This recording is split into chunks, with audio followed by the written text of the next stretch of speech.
The next morning, a royal decree was issued. Every young woman in the kingdom was to try on the glass slipper. Whoever could fit the slipper would become the prince's bride. Excitement spread like wildfire, and girls from all over eagerly flocked to try their luck. Once upon a time, in a peaceful and quiet little town, there lived a girl named Ella. She was as lovely and kind as a blooming flower in spring, born into a family of wealth and privilege. Her parents cherished her as their most precious treasure, showering her with boundless love and care.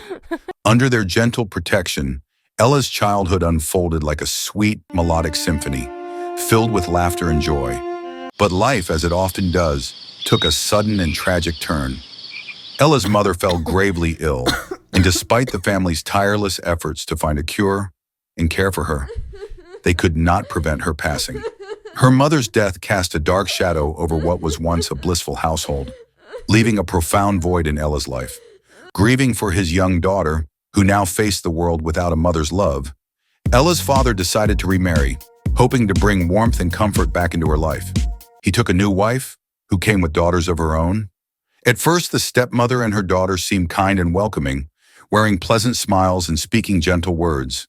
But beneath the surface, jealousy festered in their hearts, threatening the fragile peace of Ella's home. This semblance of harmony was short-lived.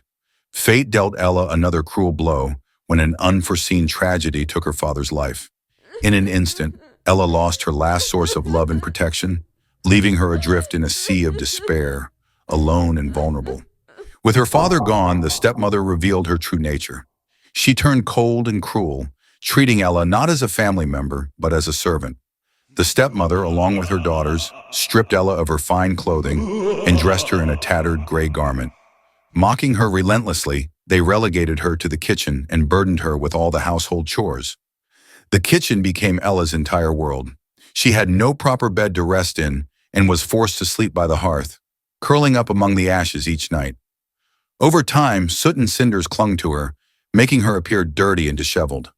It wasn't long before everyone began calling her Cinderella. Each morning, as the first rays of sunlight gently touched the rooftops, the world still wrapped in its quiet slumber, Cinderella would rise quietly to begin her day. With a broom in hand, her slender figure moved tirelessly through the grand estate, sweeping and cleaning every corner. The specks of dust, glinting in the sunlight, danced like tiny fairies in the air. But Cinderella had no time to notice their fleeting beauty. Her thoughts were consumed by the need to complete her endless tasks swiftly, fearing the scolding and punishment her stepmother and stepsisters would unleash at the slightest mistake. After finishing the cleaning, Cinderella hurried to the kitchen to prepare breakfast. The fire roared in the hearth, the heat scorching her face as beads of sweat rolled down her cheeks, dripping onto the stovetop with a soft plink. Skillfully, she stirred the food in the pot. Her eyes betrayed her exhaustion, but her focus never wavered.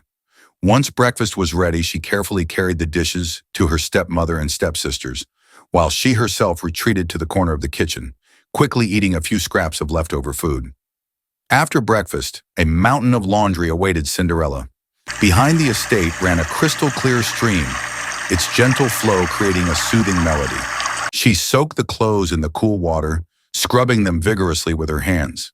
The icy water stung her fingers like tiny blades, turning them bright red, but she hardly noticed. As she washed, she caught a glimpse of her reflection in the stream, a delicate face marked by hardship, yet still radiating resilience and kindness, as though holding on to a fragile hope for a better future.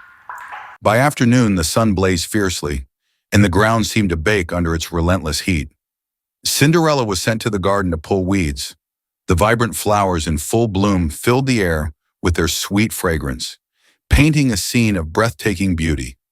But Cinderella had no time to admire it. Kneeling on the ground, she focused on removing each weed, her hands caked with dirt and her clothes soaked with sweat. She toiled silently, never uttering a word of complaint. Days passed in this monotonous routine until the peace was shattered by an announcement. The king had decided to host a grand ball at the palace, inviting all the young women in the land in hopes of finding a bride for the prince. The news spread like wildfire, igniting excitement throughout the town. At the manor, Cinderella's stepmother and stepsisters were ecstatic, behaving as if they had won the lottery.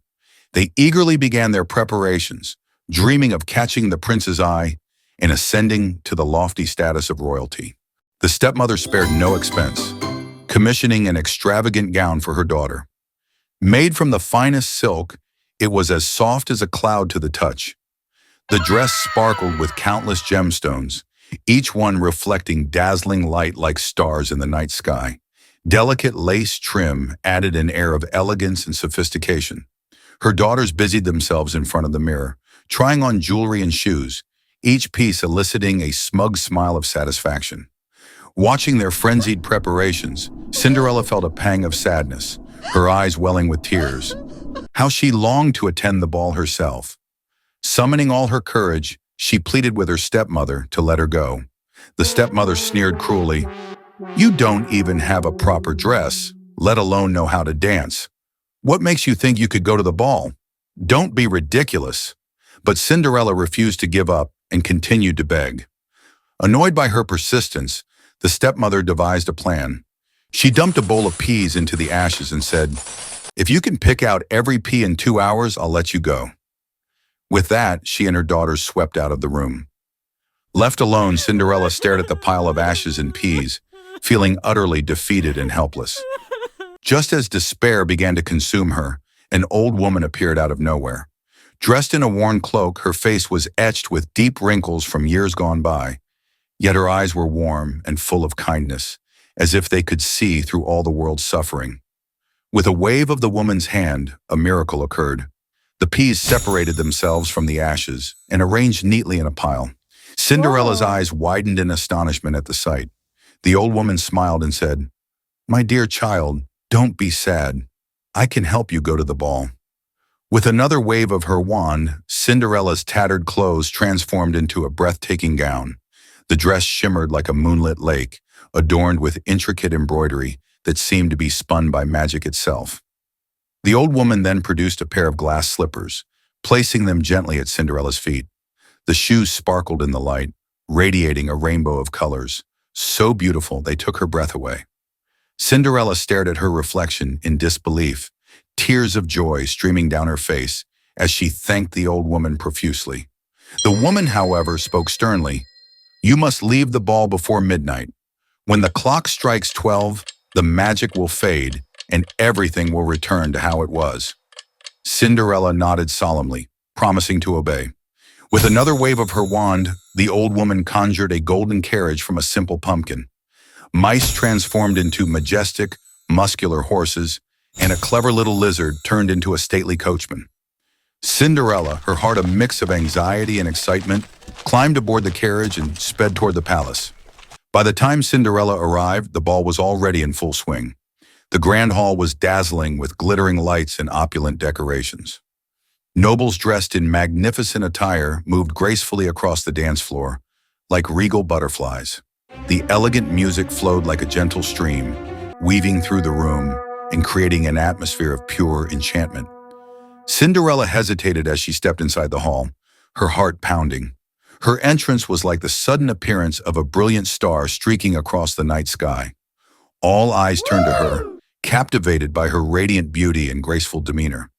She seemed as if she had stepped straight out of a fairy tale, leaving everyone in awe. The prince, too, was struck by her presence, his gaze fixed on Cinderella as if she were the only one in the room. Without hesitation, he wove through the crowd to reach her, bowing slightly as he extended his hand in invitation. Cinderella, blushing, lowered her eyes and placed her hand gently in his, allowing him to lead her onto the dance floor. As the music swelled, they moved as if they were gliding on air, their steps perfectly synchronized. Cinderella's movements were a picture of grace, her every turn and spin imbued with effortless charm. The prince couldn't take his eyes off her, captivated by the kindness and purity that shone through her every gesture. Time seemed to stand still as they danced, lost in their own world.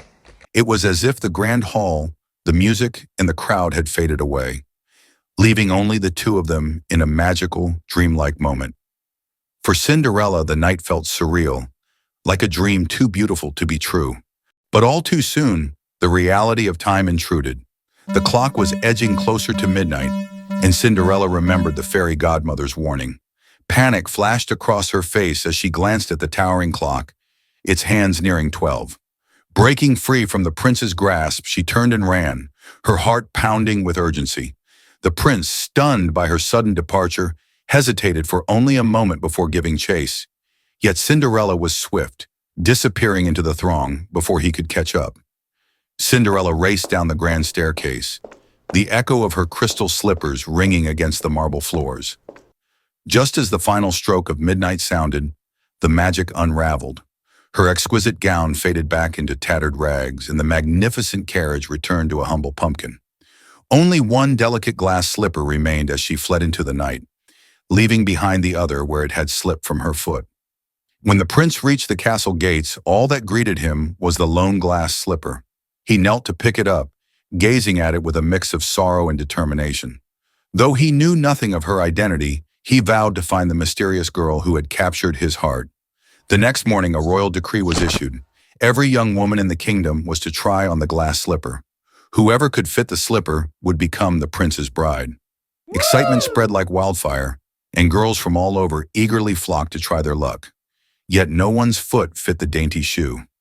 Eventually, the royal envoy arrived at Cinderella's home. Her stepsisters were elated, convinced one of them was destined for the throne. Each sister took her turn, but the slipper was far too small. One sister tried to force her foot in, gritting her teeth against the pain, but it was no use. Just as the envoy prepared to leave in disappointment, Cinderella quietly emerged from the kitchen. She timidly asked, "May I try it on?" Her stepmother and sisters burst into laughter, mocking her audacity. "You? A filthy girl like you? Don't waste everyone's time," they sneered. The envoy, however, noticed the hopeful gleam in her eyes and allowed her a chance. Cinderella gently took the glass slipper and slid it onto her foot. To everyone's astonishment, it fit perfectly, as though it had been made for her.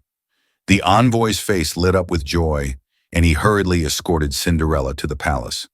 When the prince saw her, his eyes sparkled with recognition and delight. He strode toward her, taking her hands in his. "It's you," he said softly, his voice filled with emotion. "I've been searching for you." Cinderella smiled shyly, her heart brimming with happiness. At that moment, all her hardships seemed like distant memories. The king, overjoyed, ordered a grand wedding to be held. The entire kingdom celebrated the union of Cinderella and the prince. Streets were lined with jubilant crowds, and flowers adorned every corner, creating a scene of vibrant splendor. The castle gleamed with festive decorations, radiating joy and love. On her wedding day, Cinderella wore a gown as white as freshly fallen snow, looking every bit the angelic figure she had always been in spirit. Though her father had passed, she felt his presence, as if he were walking beside her down the aisle. As Cinderella and the prince exchanged rings and vows under the gaze of an adoring crowd, the sky rained down petals in hues of pink and gold, as if heaven itself was blessing their union. From that day forward, Cinderella and her prince lived a life of love and harmony. Their story, a timeless tale of kindness and perseverance rewarded, was passed down through generations, inspiring countless hearts to believe in the power of hope and goodness.